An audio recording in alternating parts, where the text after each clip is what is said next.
शिवरात्रि का प्रसंग कहता है, अपने मन की अभिलाषा रखकर तुम्हें जो चाहिए, एक काली मिर्ची और काली तिल्ली के 7 दाने। एक काली मिर्ची और काली तिल्ली के कितने दाने?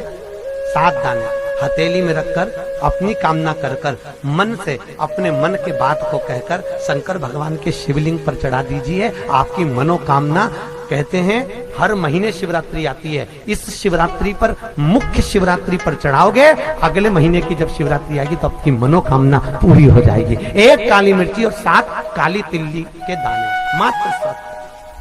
महाराज, जिसके घर में क्लेश रहता हो, बहुत ज्यादा लड़ाई झगड़े हो रहे हैं, सास बहू के झगड़े, ना बहू कुछ सुनने को तैयार ना सास सुनने को तैयार, और घर में बेचारे पुरुषों की आफत, यहाँ भाई भाई झगड़ रहे हो, सास बहू में झगड़ रही हो, कुछ मत करिए। गेहूं की बाली को तोड़ो। गेहूं की बाली जानते ना, जिसमें आप लोग तो गेहूं की बाली को तोड़ना है, और बाली 7 बाली तोड़कर अपने घर में घुमाकर अपने घर का नाम और गोत्र बोलकर उसको शंकर को समर्पित कर दीजिए। जिंदगी में कभी सास बहू का झगड़ा नहीं होगा महाराज। शिवरात्रि के दिन उसको समर्पित करिए, आपके घर में कभी क्लेश नहीं मच सकता। और शिवरात्रि के दिन रात्रि को 12 बजे शंकर भगवान पर एक धतूरा चढ़ा दो। क्या चढ़ाना है? जम के बोलिए जरा। धतूरा। ये शंकर भगवान को धतूरा चढ़ा दो। 12 बजे रात्रि को शिव जी पे धतूरा चढ़ाओ।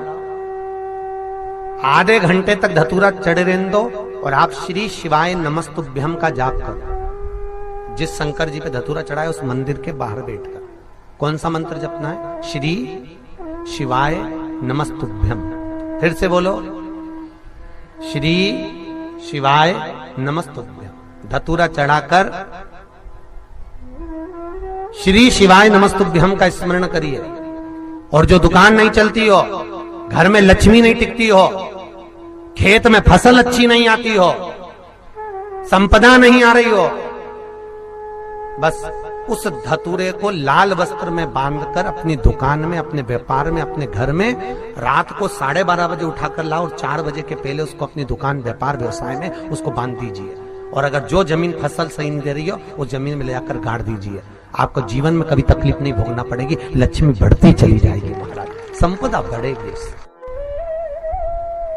जो व्यक्ति ज्यादा बीमार रहता हो, बहुत बीमारी उसको घेरे रहती हो, परेशान रह रहा हो, बीमारी बनी हुई है, तो बोर चढ़ाइए। बेर, क्या बोलते हैं यहाँ पर? बेर की बोर, वो खाने वाला बेर जो होता है, उस बेर को 7 बेर ले लो, और 7 बेर को लेकर अपने ऊपर से घुमाकर शिवरात्रि की दोपहर के 12 बजे शंकर भगवान के शिवलिंग पर ले जाकर उस बेर को चढ़ा दीजिए।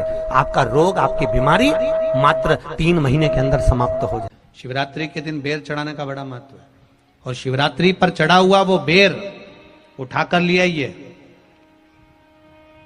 और उस बेर को उठाकर रख लीजिए। मान लो किसी को उदर से जुड़ी हुई जब तकलीफ रहती है, पेट से जुड़ी हुई तकलीफ रहती है, पेट से जुड़ी हुई कोई भी प्रॉब्लम हो, अगर पेट से जुड़ा हुआ कोई भी रोग आपको लग गया और डॉक्टर की दवाई चल रही है, सारी औषधि चल रही है, जो शिवरात्रि पर आपने बेर चढ़ाया है, वो बेर अगर आपके यहां रखा हुआ है, वो बेर उस रोग वाले व्यक्ति को खिला दीजिए।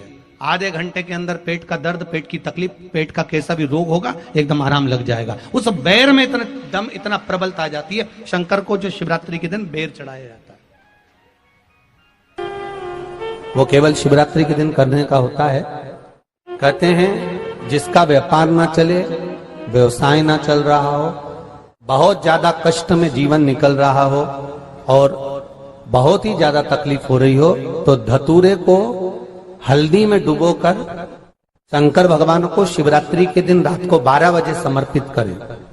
उस धतूरे को वापस उठा लाएं 5-10 मिनट के बाद, श्री शिवाय नमस्तुभ्यम बोलकर लाल कपड़े में उसको बांधकर व्यापार वाली जगह में कहीं पर भी उसको बांध दिया जाए। व्यापार पीछे नहीं हटता, व्यापार अग्रण्य भाव में बढ़ता चले जाता है। महाराज, उस धतूरे को केवल परंतु शिवरात्रि के दिन रात को 12 बजे ही किया जाए।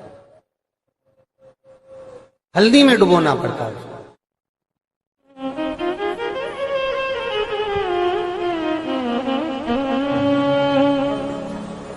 यही प्रमाण एक क्रम में और है महाराज जी। लिंग पुराण कहती है, मान लो किसी व्यक्ति को कोई एक भारी बीमारी हो गई, बड़ा रोग हो गया, और वो रोग डॉक्टर कह रहा है कि ये ठीक नहीं होना है, बहुत तकलीफ उसमें है और कष्ट ही कष्ट है, वो ठीक नहीं हो रहा, दवाइयां लग रही, गोलियां खा रहे हैं, तो महाराज उसका भी वर्णन है। 7 धतूरे, कितने धतूरे लेना है? 7 धतूरे। कोई सी भी शिवरात्रि से मतलब महीने में एक बार शिवरात्रि आती है, प्रत्येक महीने आती है। किसी भी शिवरात्रि के दिन 7 धतूरे लेकर, एक धतूरे में मौली, लच्छा, नाड़ा लपेटकर चंद्रमौली भगवान का स्मरण कर उस मौली को लपेटकर 6 धतूरे में हल्दी लगाकर शंकर भगवान की जो जलाधारी है, जलाधारी में आपको पहले भी वर्णन किया है, शंकर भगवान का ये शिवलिंग है, ये जलाधारी है, ये भगवान का जल निकलने का स्रोत, चरणारविंद का भाव। शिवलिंग जहां रखा हुआ है ये पार्वती जी का हस्त कमल है, जो ये गोल भाग है ये पार्वती का हस्त कमल है, जहां शिवलिंग रखा है। जहां से जल नीचे गिरता है उसके सीधे भाग में श्री गणेश जी महाराज का स्थान है, उसके उल्टे भाग में श्री कार्तिकेय जी का स्थान है। जलाधारी के सामने एक मोटी सी लाइन होती है, कहीं सांप बना होता है, कहीं स्थान बना होता है। जो मोटी सी लाइन है ये शंकर भगवान की सबसे छोटी लड़की अशोक सुंदरी का स्थान है। जलाधारी के ऊपर जो 3 टेकी लगी है ये भृगु ऋषि का, भृंगी गण का स्थान है।